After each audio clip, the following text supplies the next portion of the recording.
जिला प्रशासन की रिपोर्ट के बाद अब पुलिस विभाग के द्वारा एफआईआर दर्ज करने की तैयारी की जा रही है।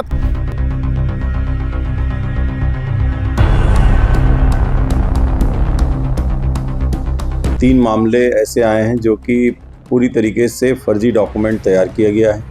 बंदर बाट करके लाखों रुपए का चूना लगाने की जानकारी मिल रही है। बहरहाल पूरे मामले में अब जांच के बाद कई चौंकाने वाले बड़े खुलासे। छत्तीसगढ़ के बिलासपुर जिले में सर्पदंश घोटाले का मामला लगातार तूल पकड़ते जा रहा है। जानकारी में इस पूरे मामले में बड़ा खेला किया गया। आपको बता दें, जिला प्रशासन की रिपोर्ट के बाद अब पुलिस विभाग के द्वारा एफआईआर दर्ज करने की तैयारी की जा रही है। आपको बता दें, इस पूरे मामले में लाखों रुपए की हेराफेरी और फर्जी का एक चौंकाने वाला खुलासा निकलकर सामने आई है। जानते हैं पूरे मामले में विस्तार से कि क्या कुछ पूरी वारदात है और किस तरीके से सरकारी योजनाओं का बंदर बांट करके लाखों रुपए का चूना लगाया जा रहा है। दरअसल राज्य सरकार की ओर से सर्पदंश में मृत्यु होने पर राज्य आपदा मोचन निधि के तहत पीड़ित परिजनों को करीब 4 लाख रुपए की मुआवजा राशि दी जाती है।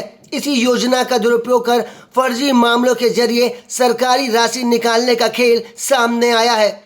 जिला प्रशासन की जांच में कुल 17 मामले संदिग्ध पाए गए हैं, जिनमें करीब 68 से 70 लाख रुपए की गड़बड़ी सामने आई है। इन मामलों में दस्तावेजों में हेरफेर, संदिग्ध मृत्यु और फर्जी दावों के जरिए मुआवजा लेने की आशंका जताई जा रही है। मामले की गंभीरता को देखते हुए जिले के एसएसपी रजनीश सिंह ने सरकंडा, सिटी कोतवाली, तोरवा और कोनी समेत 6 थानों की पुलिस को जांच रिपोर्ट भेजी है।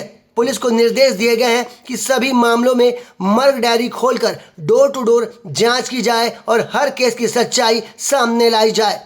देखिए, अभी तक हम लोगों ने कई केसेस की जांच की है, जिसमें से अभी 3 मामले ऐसे आए हैं जो कि पूरी तरीके से फर्जी डॉक्यूमेंट तैयार किया गया है।